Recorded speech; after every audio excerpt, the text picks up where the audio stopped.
very much for joining us here today. Thank you for having me. Yeah, good. Um, Today we're doing it different, right? We interview first, and today we play it first. So it's a different vibe, right? I would like to introduce you, and of course myself, to those that doesn't know us. That in the beginning, when I started to buy records, Acid Techno, the way that I got to know Acid Techno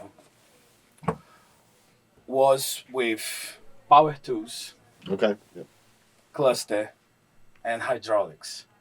Years and years ago. The three Acid Techno labels that didn't have 303, but they're Okay. still Acid Techno. This still Acid Techno. Yeah, it has the philosophy.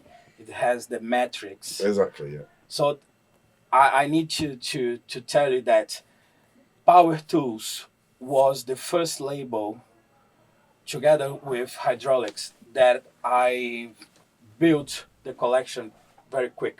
Okay. Yeah. Yeah.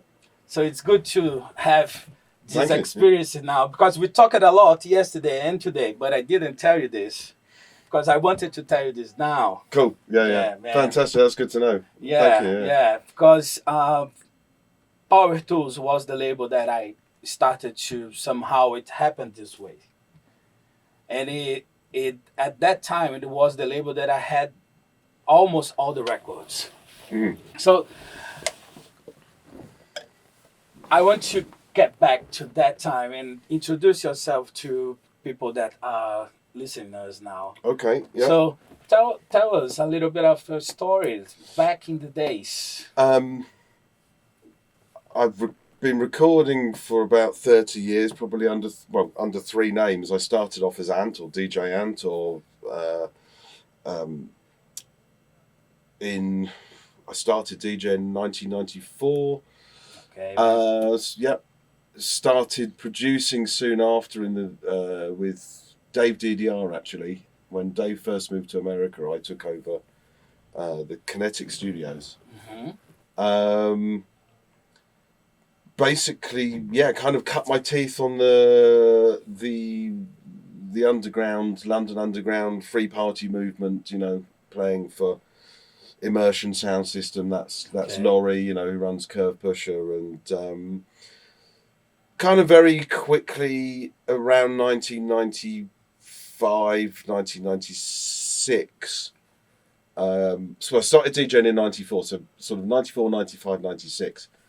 Was DJing a lot with Chris Aaron and Julian Liberator, and then sort of Henry and Guy kind of came into the fold, and there was Giselle and Racket, and DDR, obviously. And we used to play on Laurie Sound System Immersion, and that kind of was the regular thing for a while. And then Dave moved to America, and I started producing records out of Kinetic Studios, and did that for a few years, actually. And that's when I first met you guys. We were putting out the Power Tools label, and Mhm. it was being sold in Brazil. It was quite popular in Brazil and coming out here.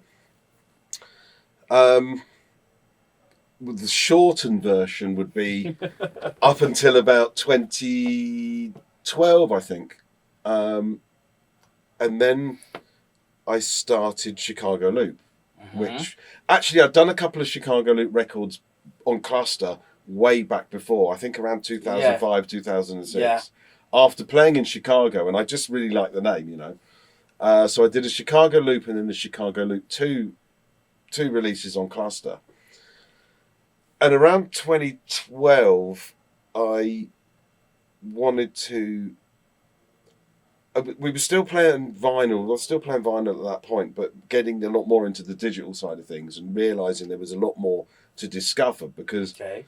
there was a few years behind that transition where everyone went from vinyl to digital. We, and still do, a lot of, you yourself and Chris, a lot of people still play vinyl. And so it was until about 2012 that I started to switch, and there was like a whole world of digital music to discover. Yeah. And that's why I wanted to bring back the Chicago Loop name. Or I wanted to create an artist to do this, and I was couldn't settle on a name, and I thought, well, Chicago Loop's kind of a cool name, you know, it kind of sticks, it's memorable. Yeah, yeah. So I sort of did that for 10 years. And I'm still doing it, you know. It's that's gone on, kind of on its own journey, and that was it kind of reignited a spark in me, and I kind of stopped doing a lot of the acid techno and the London underground techno. I didn't. I kind of fell out of love for a little bit. I mean, it's always been there. It's always been in the background. I have always loved it, but at that particular time, I felt a little bit lost, and I wanted to discover more on the digital side of things. So I launched this Chicago Loop project, and soon after I started it, I started getting emails from people like Sasha Karasi and Meet Katie, and that was exciting to get those kind of opportunities and those offers again. So yeah, I kind of went down this clubby techno route for about sort of 7, 8, 9, maybe 10 years. And then I think it was 2022, Chris was over visiting in Portugal, Chris Liberator, and Carmel and the family were over there, and we were sat on a beach, and it was a throwaway comment. I just turned around to Chris and I said, shall I make an acid techno record? Just to kind of get a reaction from him. And he was like, yes. He panicked. Yeah, yes. So he's like, yes, please do, please. Like, make an acid techno record. And I'm like, right, okay. I'm gonna do an acid techno record. So, and the reason I kind of say it was a bit of a throwaway comment, but a couple of months before, I'd been thinking about, it was at the point where the techno was becoming a bit more trancey. Okay. It was speeding up. Mm-hmm. The harder stuff was morphing into this monstrous, soulless, funkless noise that it is now. This kind of. I'm not going to start naming. That's not the thing. But just wasn't my thing. It's a bit too just not enough funk and soul in it for me, and techno was getting a little bit faster, but the kind of peak time techno that I was have been making for the last 10 years started morphing into trance. And I mean, I've worked with a lot of trance DJs, and I massively respect their craft, their production, their everything that they do. But trance isn't for me. I don't love it as a music. Mm-hmm. I massively respect it. The production is the same as any other, you know. Yeah, sure. And I've worked with so many big name trance artists as well, you know, on doing techno projects for them. But trance we say in England, it doesn't float my boat. You know, it doesn't excite me. So then and so I just said to Chris, if I'm going to make some faster music, why don't I just do some acid techno for fun? So he was like, yeah, please do. And so I wrote the Triple X EP on Triple A. Okay. And that was the first. I remember that one. Yeah. So I was like, I need a name for this if I'm going to do this. So yeah, ACERBIC. So I started off as Ant. I moved into Chicago Loop for 10 years, and I'm still doing that. You know, I've got some stuff coming out on KD Raw, which is Kaiser Disco's label.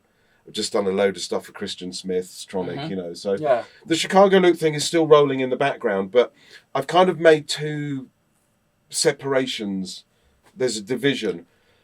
Everything that's kind of under 140 BPM and is a little bit more kind of more clubbier meets the kind of raw techno edge will be Chicago Loop. Mm-hmm. And everything over like 142, 143 with more aggression, more punk is going to be, more acid is going to be ACERBIC. So nice one. So yeah, that's pretty much where we're at today. So yeah, that's what you told. A long journey. And I got some points inside your description, and one of them is, and we're talking about this. In the past, you have the productions under the alias or the AKA Ant. Mm-hmm. Then you created Chicago Loop, mm-hmm. and you still have it. And now you have ACERBIC, mm-hmm.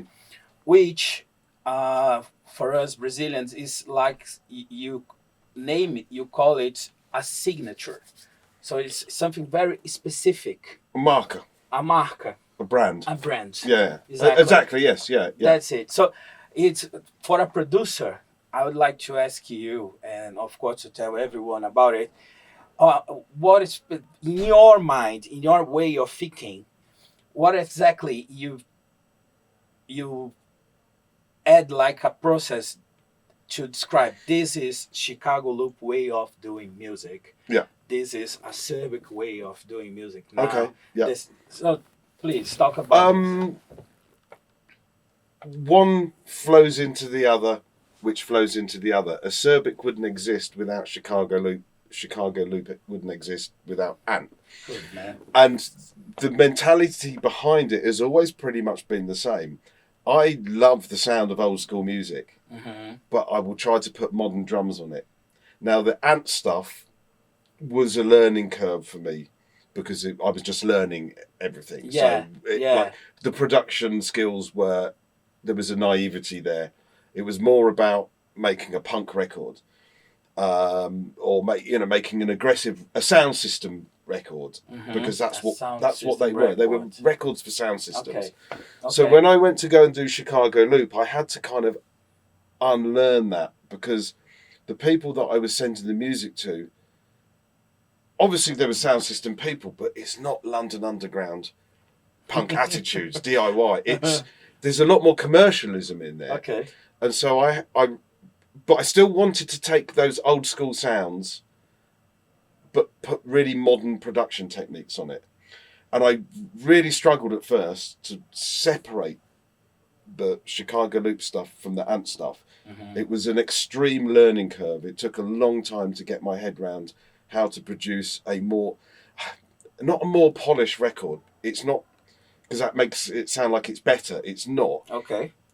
But the production techniques had to be more polished in a certain way. You could put out a record, a London Underground Acid Techno record, and it's loud, and it's meant to be loud and shout. But if I sent that to, say, Christian Smith, he's not going to put that record out. He wants something that's more befitting to a club sound. Yeah. So that you have to do a different production technique. It has to be a lot kind of cleaner and a bit more polished in certain areas. So I figured quite early on, I need to make a brand with this. I need to make a load of records that kind of sound like this, and then that's your product, isn't it? So then going to do ACERBIC, instead of going back to the old Ant ways, I kind of took the Chicago Loop way of doing it, but made it into Acid Techno.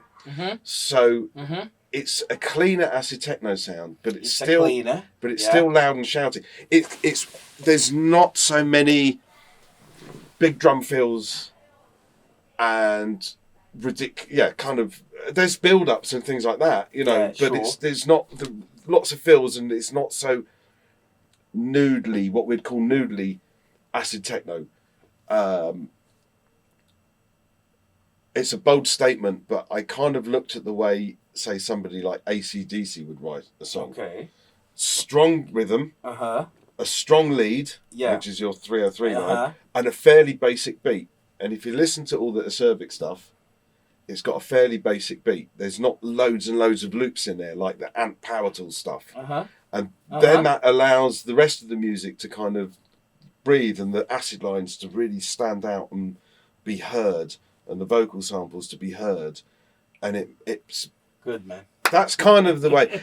But yeah, again, make a product, make a mark, make it early on, define it, and cool, man. Yeah, good. But it helped doing the Chicago Loop thing for 10 years and really refining that production process to bring it back into Acid Techno.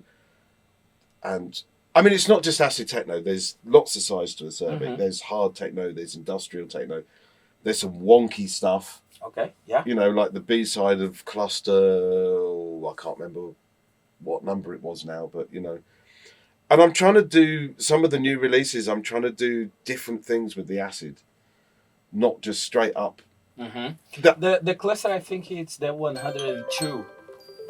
I think it could. Yes, that is right. Yeah. It's the 102. But there's some acid records I've got coming up where the main track, like the A1, is always going to be a classic London sounding acid techno record because it has to be. Yeah. Because that's what people want. Yeah. You know, and that's great. And the B1 is probably somewhere similar. But then you have 2 more tracks because you have to release 4-track EPs these days because it's you just have to maximise your margin to do it. Oh, yeah, of course. So provide as much music as you can. So the other 2 tracks would be, I'm really getting into experimenting with the acid, just doing some odd stuff. There's one that's due for release that has 2 303 lines, and this is one for the producers. 2 303 lines, one at a square wave, one at a saw wave.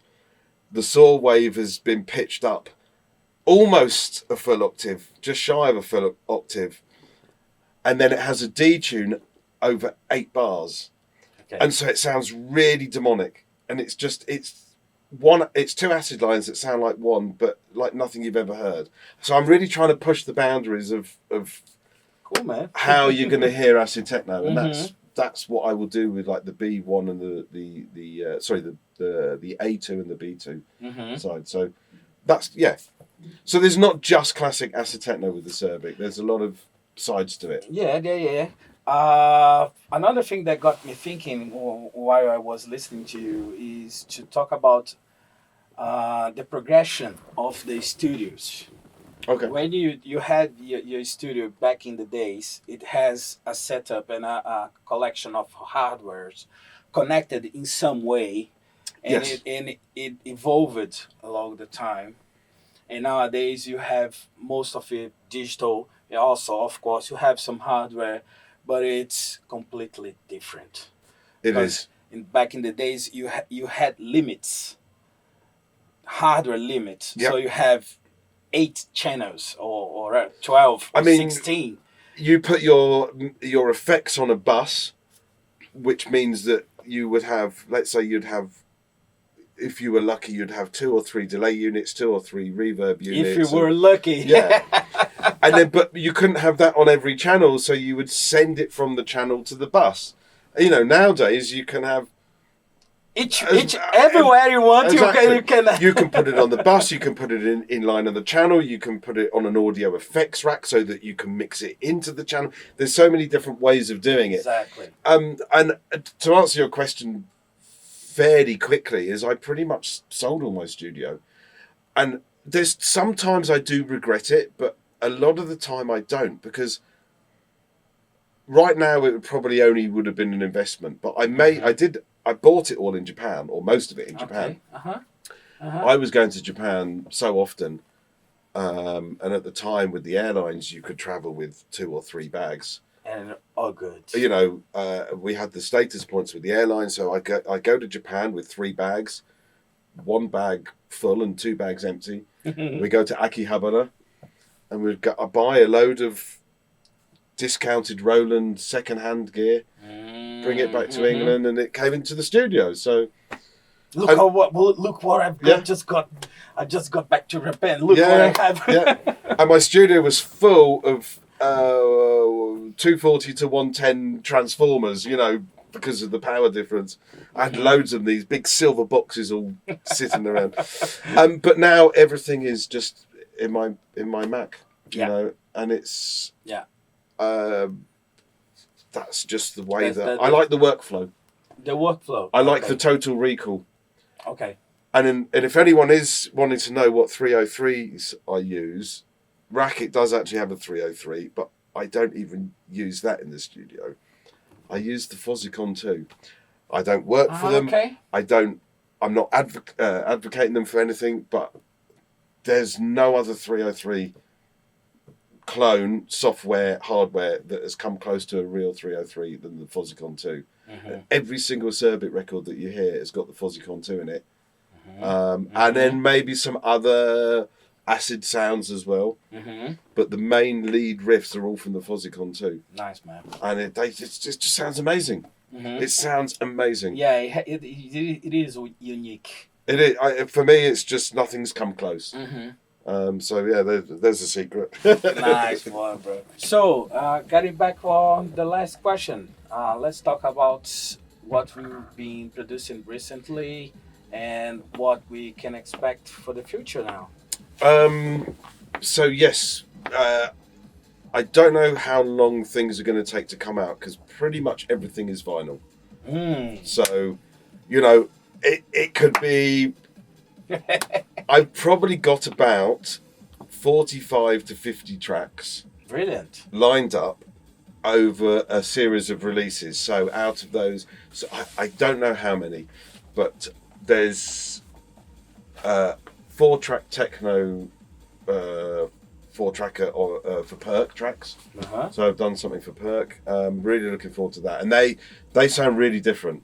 Or a couple of the tracks on there, they sound really different. They're yeah, I really wanted to try and do something that didn't sound like London classic acid techno because I want to venture out into the industrial techno side of things more. Which is really big nowadays. And so that's the 4-tracker for Perk, and I'm working with these guys actually, Night Format, which is Levi and Brent from Calgary. And you'll meet Gabe, who does the artwork. He's from San Carlos. So yeah, this is a label from Calgary, Canada, and they are doing kind of Berlin style techno. So there's a release coming out on that we're just kind of working out how we're going to do it at the moment, whether it be digital, vinyl. There's a new Step Forever, 4 tracks. There's a single track on a Suff Limited. Another 4-tracker which I've just sent to Chris, which will probably end up being a AAA. 4-track Resilient. I don't know if I'm allowed to say one of the EPs which is coming up, but they're hinting at it on Facebook that they're relaunching their label. That's all I'm going to say on that. Okay. You played one of their tracks earlier tonight from their older know stuff. what you're talking about. Yeah, okay. Maybe by the time this comes out, everyone will know. But I don't know what they want to. Yes. But I got it. I'm doing some stuff with Jack Wax. Nice, man. So yes, I said the Resilient 4-tracker. There is more, but off the top of my head, I can't actually remember what there is. There's quite a lot of stuff. Good. And Chicago Loop. Yeah, I've got this EP on, or not an EP, a track with my friend Felipe Barbosa from Portugal. Okay. And I need to write some more stuff for that. I'm still doing some more remixes for Resilient, so I'm kind of working in the process of those. So there is more stuff. There is more stuff, but I can't think what it is. You already gave. There's a lot of stuff ready. Good information for the future. Yeah, cool, man. Yeah. And the last one. It's always good to know new names that got your attention. So please name a few. With Acid Techno or with. And it could be techno and hard techno. I don't know if they're new up and coming, but people that I've kind of discovered. He's not really new, but I just got to give him a mention because he's just outside of everything that we know. The one person I've been consistently playing, who consistently writes great music, is Gary Beck. He's not new, but it's just like a mention because But it's okay. Yeah. It's okay. Like I said, some people that got your attention. Yeah. You know, doesn't have to be recently. But it has your attention. What Levi and Brent are doing as Night Format is fantastic. You know, they've launched their label. They did the first release. They did the two original tracks, and then I did a remix of one of the tracks, and then Perk did a remix of one of the tracks. And they are doing another. They've done their digital second release. They're doing another album, vinyl release.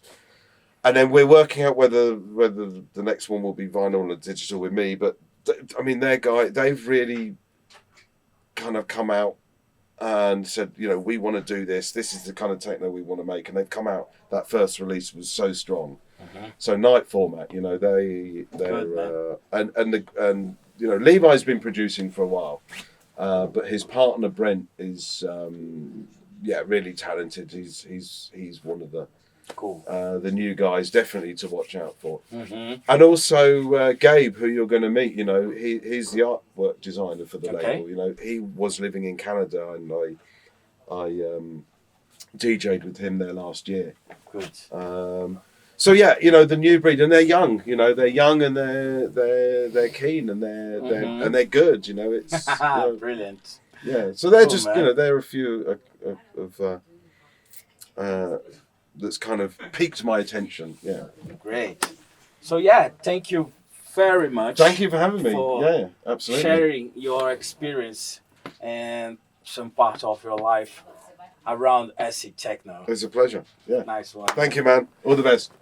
Cheers. Bye Take bye. care.